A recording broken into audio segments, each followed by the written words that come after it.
A mediados de este mes se celebró la Semana de Derecho 2013 en la Facultad Ponciano Arriaga de la Universidad Autónoma de San Luis Potosí, y su tema principal fue la reforma político-electoral del Estado mexicano.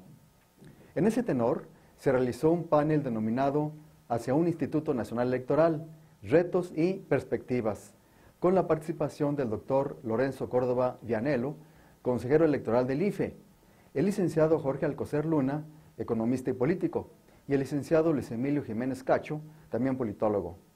De sus intervenciones me permito presentar una reseña, en primer lugar, sobre las opiniones del doctor Lorenzo Córdoba.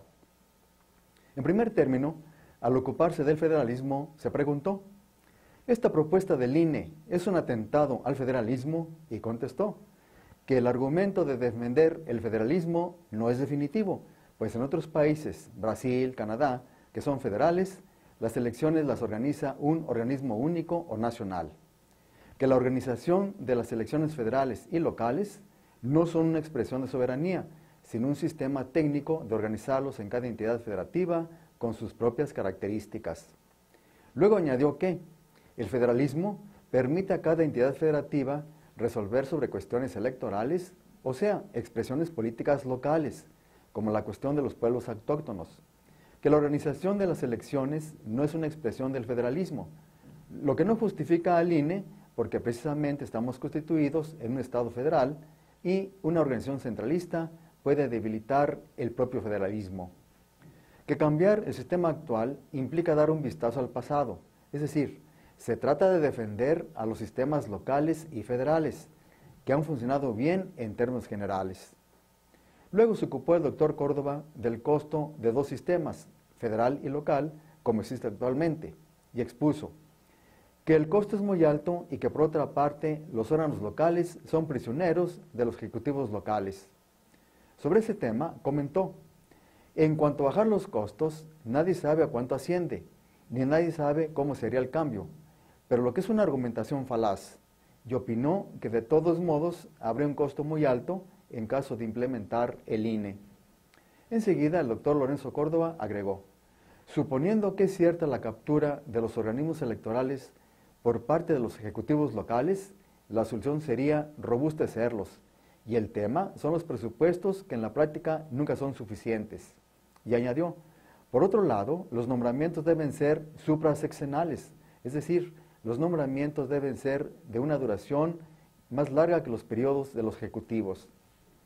Más adelante, el ponente expuso, la estandarización podría generar una locura de que el INE organice 34 elecciones a nivel nacional con diferentes legislaciones locales, y en donde muchas se rigen por usos y costumbres. Que no hay que dejarse llevar por coyunturas regionales y temporaleras, que una lógica centralizadora va a generar un problema a la aplicación del federalismo en cuanto a respetar los procesos electorales locales, de manera que los problemas electorales son menores.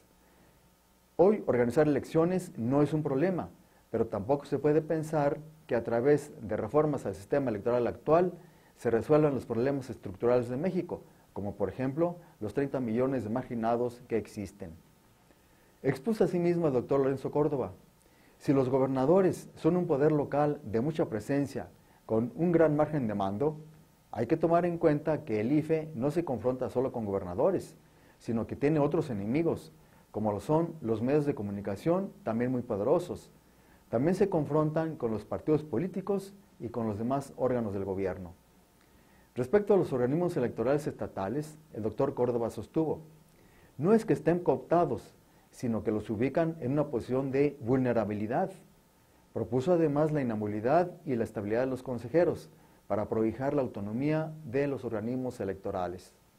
Añadió que se cree que controlando los organismos electorales se pueden ganar las elecciones, pero esto es un error de la clase política. No hay diagnósticos particulares, sino generalizaciones que no tienen precisión. Según puede constatarse de la anterior reseña de las opiniones del actual consejero del Instituto Federal Electoral, doctor Lorenzo Córdoba, son varios los puntos de oposición a la instalación de un Instituto Nacional de Elecciones, tal como está en el proyecto respectivo, lo que significa que si esa figura jurídica se encuentra en debate, todavía existen muchos puntos de contradicción que deben analizarse detenidamente para establecer, en su caso, una institución que verdaderamente allane el camino hacia un sistema democrático con mayor equidad y participación de los actores políticos que en el presente. Agradezco su atención.